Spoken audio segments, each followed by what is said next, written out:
Citoyens, citoyennes, bonjour.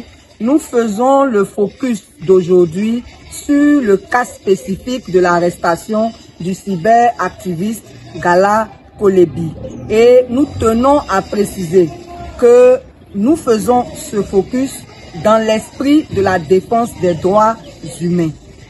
Par rapport à cette arrestation, nous voulons relever 3 points. Le premier point, ce sont les conditions de son arrestation. La manière dont on l'a interpellé. Gala Kolebi était à son domicile le jeudi 19 décembre aux environs de 19 h lorsque sa femme a décidé d'aller prendre de l'air dehors. Pendant qu'elle prenait de l'air dehors, elle remarque qu'une fourgonnette de la police a stationné non loin de leur portail et est restée là une dizaine de minutes. Une fourgonnette immatriculée D48 888. Elle a décidé donc de rentrer dans la maison. À peine elle rentre, elle n'a même pas pu fermer le portail que des gens viennent frapper avec violence au portail. Elle demande mais c'est qui? On dit c'est Koné. Elle dit mais quel Koné? Et puis vous frappez avec tant de violence. On dit c'est la police.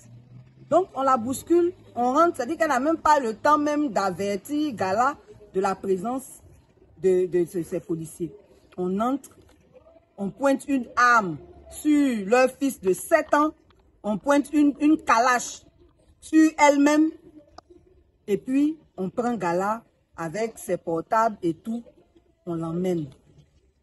Vous voyez un peu, je ne sais pas dans quelle partie du code de procédure pénale il est inscrit qu'on peut enlever les gens. Et la police qui travaille de cette manière sans se gêner, c'est honteux pour une prétendue république. Donc vraiment sur la manière d'arrêter les gens désormais, parce que ce n'est pas le seul cas. Le 20 novembre 2024, il y a un secrétaire général de l'UNESI, une organisation universitaire, qui a été enlevé dans les mêmes conditions.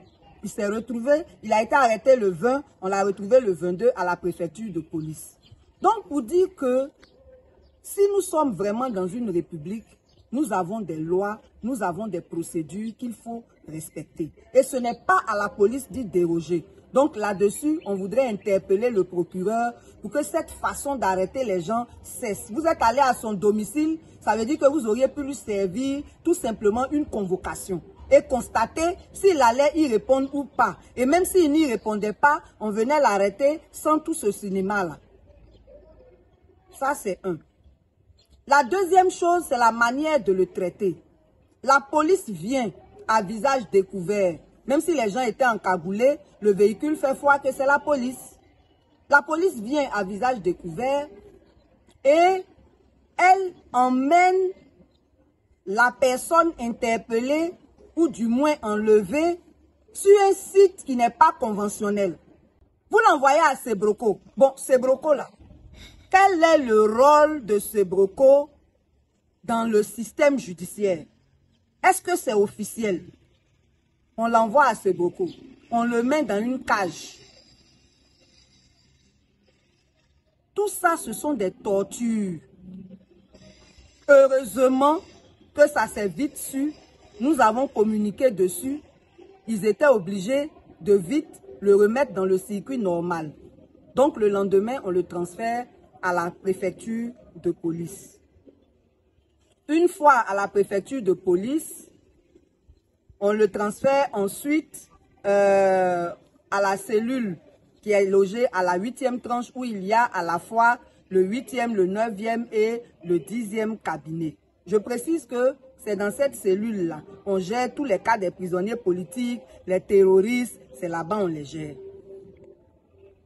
Donc, le troisième point qu'on voulait dénoncer, c'est par rapport au chef d'accusation. On espère que les gens ont des preuves sur ce qu'ils disent, mais nous avons le droit de donner notre avis sur ce que nous avons entendu ou du moins appris. Il a été accusé de 3 chefs d'accusation. Le premier chef d'accusation, c'est complot contre l'autorité de l'État. Complot.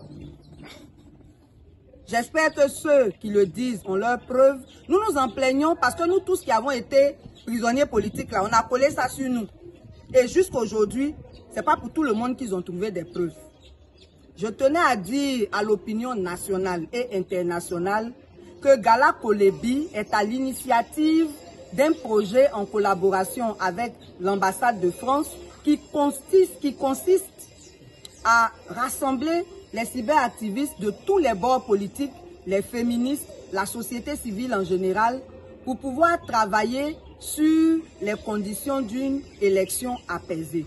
C'est-à-dire que ces cyberactivistes de tous les bords-là vont travailler ensemble pour créer les conditions d'une information saine pendant les élections pour que les cyberactivistes évitent d'exacerber les tensions pendant les élections. Donc, quelqu'un comme ça, peut-on dire qu'il complote contre l'autorité de l'État alors qu'il est en train de travailler de façon officielle à réunir les conditions pour une élection apaisée? Le deuxième chef d'accusation porte sur la diffusion de fausses informations. D'après les informations que nous avons obtenues, ces fausses informations portent sur les informations qu'il a données sur les prisonniers politiques à la Maka. Ce qu'on aimerait souligner, c'est que, ce n'est pas lui qui a produit ces informations. Il n'a fait que les partager. Mais deuxièmement, il n'est pas le seul à les avoir partagées. Cela met en lumière l'injustice de la justice ivoirienne. Quelqu'un a diffusé de fausses informations selon vous.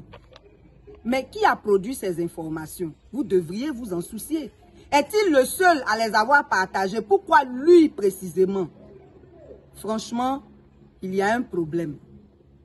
Le troisième chef d'accusation, il est générique et il est collé à tous les prisonniers politiques. C'est l'atteinte à l'ordre public ou trouble à l'ordre public. Ça là, il a troublé quel ordre public par rapport à cette publication? Nous, on veut simplement des explications. On veut des réponses à nos questions. Parce qu'en tant que défenseur des droits humains, quel que soit, c'est pas parce que ces gars-là, hein, il y a longtemps, dans nos différentes informations, nous dénonçons ces enlèvements, nous dénonçons l'injustice de la justice ivoirienne. Ce n'est qu'un cas de plus.